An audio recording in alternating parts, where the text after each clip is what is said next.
बागेश्वर उपचुनाव को लेकर बीजेपी ने पूरी ताकत झोंक दी है। उपचुनाव के लिए बनाए गए स्टार प्रचारकों के कार्यक्रम तय कर दिए गए हैं। प्रदेश अध्यक्ष महेंद्र भट्ट ने इस बात की जानकारी दी है। मुख्यमंत्री पुष्कर सिंह धामी 2 और 3 सितंबर को बागेश्वर में बड़ी जनसभाओं को संबोधित करेंगे, जिसमें तमाम बड़े नेता मौजूद रहेंगे। वहीं सैनिक कल्याण मंत्री गणेश जोशी भी सैनिकों के साथ संवाद करेंगे और अन्य स्टार प्रचारकों के कार्यक्रम भी तय किए जा चुके हैं। मैं वहाँ जा रहा हूँ ना, पीपल कोटी। अच्छा,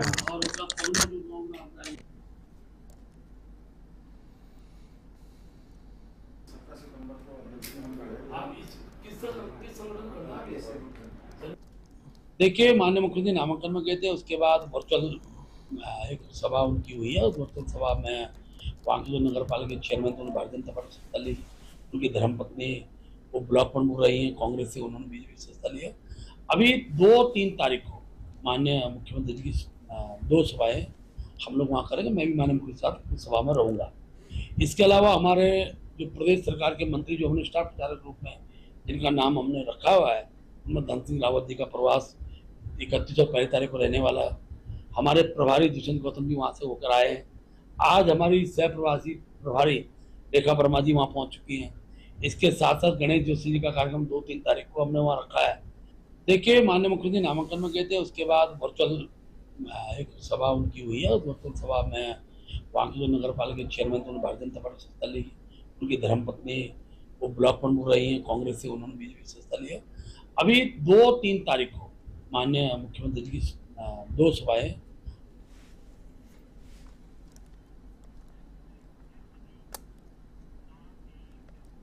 बागेश्वर उपचुनाव को लेकर कैबिनेट मंत्री बागेश्वर प्रभारी सौरभ बहुगुणा ने बड़ा बयान दिया।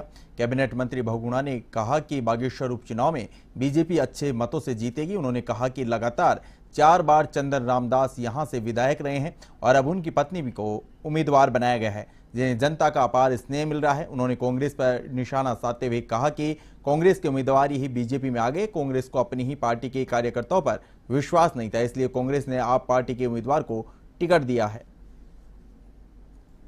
रहा हमारे लिए कि वो हमारे बीच नहीं रहे, लेकिन आज जब उनकी धर्मपत्नी पार्वती दास जी को संगठन और केंद्रीय नेतृत्व ने जिम्मेदारी दी है, बागेश्वर उपचुनाव से टिकट दिया है, तो लोगों का काफी सिंपैथी भी उनके साथ है। और जो विकास कार्य चंदन रामदास जी ने किया है बागेश्वर उपचुनाव में, मैं वहाँ का प्रभारी मंत्री भी हूँ और सरकार की तरफ से भी अधिकृत किया गया है और लगातार मैं वहाँ पे रहा हूँ। 10-11 दिन से मैं वहीं था और बहुत अच्छा एक रुझान भारतीय जनता पार्टी के पक्ष में बन रहा है वहाँ पर। जो वहाँ की देवतुल्य जनता है वो लगातार पिछले 4 टर्म से भारतीय जनता पार्टी के स्वर्गीय चंदन रामदास जी को जिता रही थी।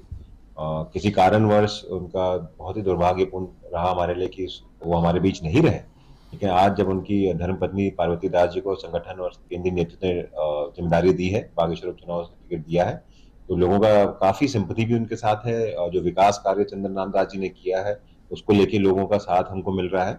और जो हमारी संगठन की शक्ति है, जो हम लोगों के बीच रहे हैं, लोगों के बीच काम किए हैं। उत्तराखंड में खनन माफिया के हौसले बुलंद हैं, जिसके चलते लगातार नदियों से अवैध खनन का कारोबार प्रशासन की नाक के नीचे जारी है। वहीं सूबे के मुख्यमंत्री पुष्कर सिंह धामी के सख्त निर्देश हैं कि खनन माफियाओं को किसी भी हालत में बख्शा नहीं जाए और उनके खिलाफ कड़ी से कड़ी कार्रवाई की जाए।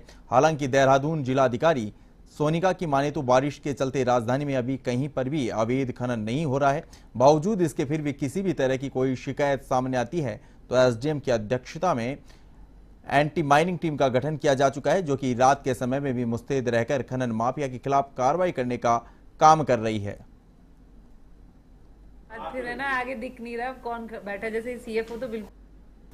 हमारे यहाँ एंटी माइनिंग टीम बनी हुई है जो कि एसडीएम की अध्यक्षता में बनी हुई है। और अभी क्योंकि बरसात का सीज़न है, एज ऑफ नाउ तो कहीं खनन नहीं हो रहा है, लेकिन क्योंकि बीच बीच में शिकायतें आती रहती हैं कि नदी में से कहीं ना कहीं ट्रैक्टर ट्रॉलियाँ चल रही हैं, तो हमारी टीम रात को भी जाती है। कल भी कार्रवाई हुई है, करीबन 8-10 कल भी ट्रैक्टर ट्रॉलीज और डंपर सीज किए गए हैं। और उससे पहले भी दून अस्पताल की ओपीडी में लगातार मरीजों की भीड़ बढ़ती जा रही है। आए दिन डेंगू, मलेरिया, आई फ्लू और बुखार के मरीज दून अस्पताल में पहुंच रहे हैं। मुख्य चिकित्सा अधीक्षक डॉक्टर अनुराग अग्रवाल ने बताया कि दून अस्पताल पर लोगों का विश्वास बढ़ता जा रहा है, जिसकी वजह से ओपीडी में आए दिन मरीजों की भीड़ बढ़ रही है। अब 2500 के आसपास अस्पताल की ओपीडी जा रही है। हर मरीज को बेहतर स्वास्थ्य मिले, ऐसा हमारा प्रयास रहता है। ये दून अस्पताल में एक विश्वास और हमारी सुविधाओं के चलते ये इस तरह की ओपीडी बढ़ती जा रही है, लेकिन बारिश के महीने में हमेशा इस तरह के बुखार, जिसमें डेंगू है, टाइफॉइड है, इवन मलेरिया, ये सबका काफ़ी प्रकोप रहता है। तो ऐसे केस में हमारी ओपीडी 2500 के आसपास रोज़ जा रही है आउट पेशेंट, और पूरी कोशिश की जा रही है कि हमारी टाइम से शुरू होकर हमेशा एक मरीज को सुविधा देने की बात है कि शाम को 3 बजे तक ओपीडी चलती है। गंभीर रूप से रोगी देहरादून के स्वास्थ्य सचिव दून मेडिकल कॉलेज पहुंचे, जहां उन्होंने दून अस्पताल का औचक निरीक्षण किया, डेंगू के इलाज के इंतजामों का जायजा लिया। दरअसल दून में डेंगू के मामले लगातार बढ़ते जा रहे हैं, जिसके चलते दून मेडिकल कॉलेज में इलाज की व्यवस्थाओं का उन्होंने जायजा लिया।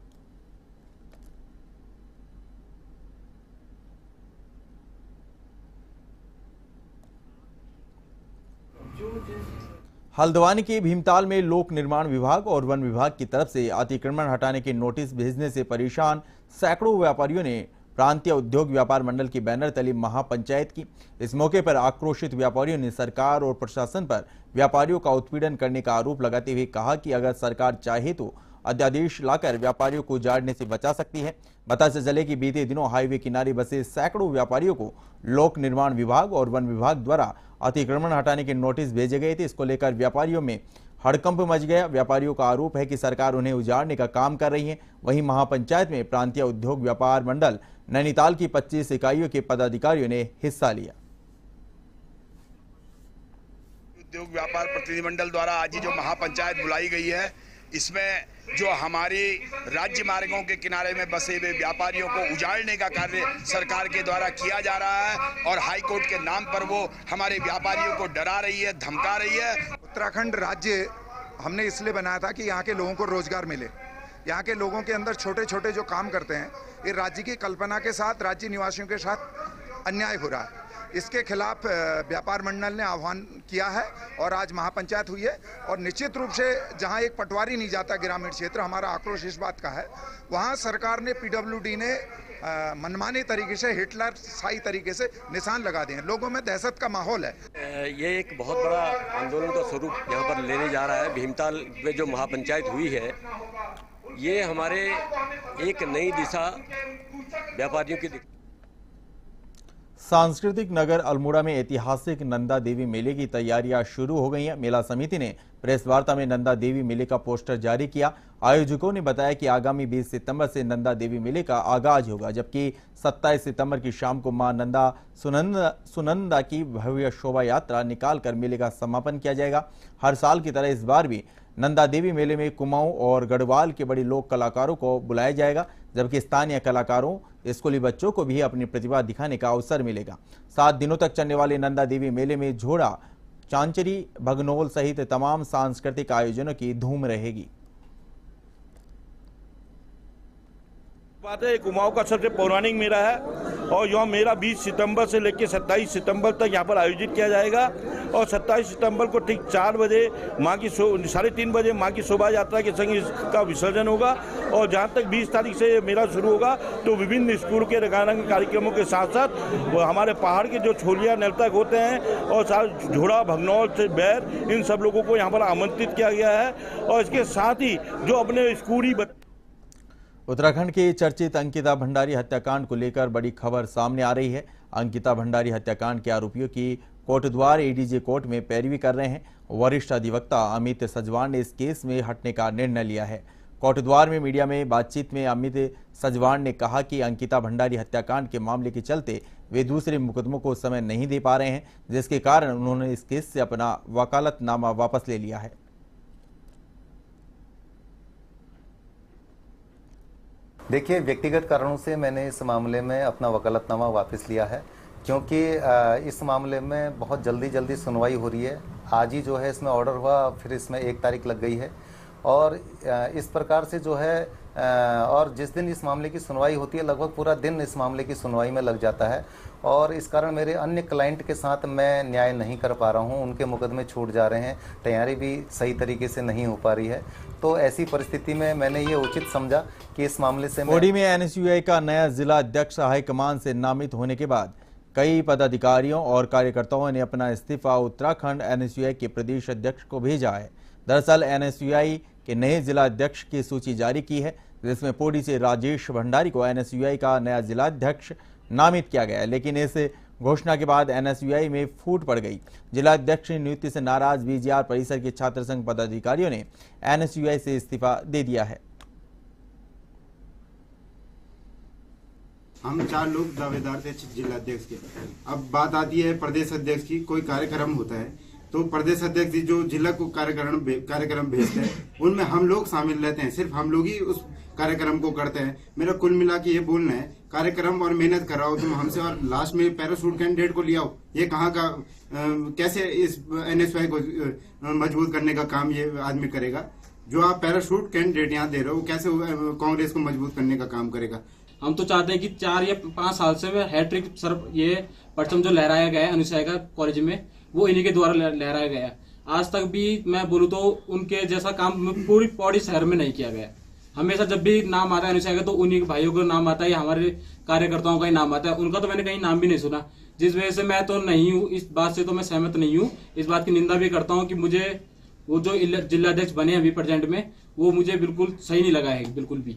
ये कल जो एनएसयूआई की जिलाध्यक्षों की जो लिस्ट जारी हुई है और उसमें जो ऐसे व्यक्ति को उन्होंने जिलाध्यक्ष बनाया है, जिन लोगों ने पूर्व में जो शासन चुनाव हुए थे उस शासन चुनाव में एनएसयूआई ने परचम लहराया था पौड़ी में, तो उस चुनाव में इन लोगों द्वारा एनएसयूआई को हराने के लिए पूरा जोर लगाया गया। और आज पार्टी के जो प्रदेश अध्यक्ष हैं विकास नेगी जी, इनके द्वारा उन्हें पौड़ी जिले का जिलाध्यक्ष बनाया जाता है बिना पौड़ी के कांग्रेस जो हमारे जो मेन कांग्रेस के जिलाध्यक्ष जी हैं उनकी कोई सहमति नहीं है। जो हमारे पौड़ी में जो हमारे जो कांग्रेस के नेता हैं उनसे बिना कुछ पूछे हुए इतना बड़ा फैसला ले लिया है और जिससे हमारे जो शासन के पदाधिकारी हैं। टनकपुर में श्री पूर्णागिरी टैक्सी एसोसिएशन में जारी विवाद अब समाप्त हो गया है। बता दें कि पिछले कुछ दिनों से अध्यक्ष और उनके पदाधिकारियों के बीच विवाद जारी था, जो अब आपसी सहमति और बातचीत से सुलझ गया है। यूनियन के कोषाध्यक्ष विकास सिंह, उपाध्यक्ष राजेंद्र धामी, सचिव दीपक जोशी को फिर से वापसी हो गई है। इस अवसर पर अध्यक्ष मदन कुमार ने बताया कि तीनों पदाधिकारियों का इस्तीफा मंजूर नहीं हुआ था, लेकिन अब सभी विवादों को सुलझा लिया गया है। हम सब कंधे से कंधा मिलाकर कार्य करेंगे। देखो, हमारे उपाध्यक्ष हैं बड़े भाई राजू धामी जी, वापसी थी उनकी, कोई वो गए थोड़ी थे। हमारा हल्का फुल्का मनमुटाव होता वो तो जबरदस्ती का लोगों ने, आपको ही पता है, पूरी मीडिया को ही पता है इनके पीछे किसका हाथ चल रहा है, कौन क्या कर रहा है। हम लोग एक ही थे, हमारी रोज बातें हो रही थी, रोज हो रहे थे। उनको खुद ही लग रहा था कि यार हमारे साथ खेल खेला जा रहा है करके।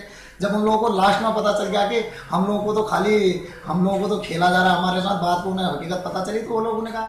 खबर उत्तराखंड के विकासनगर से है, जहां पर ड्रग विभाग की टीम ने औचक छापामारी कार्रवाई को अंजाम दिया। इस दौरान एक गोदाम और एक मेडिकल स्टोर पर भारी अनियमितता मिली, जिसके बाद दवाइयों को जब्त करते हुए खरीद फरोख्त पर रोक लगा दी है।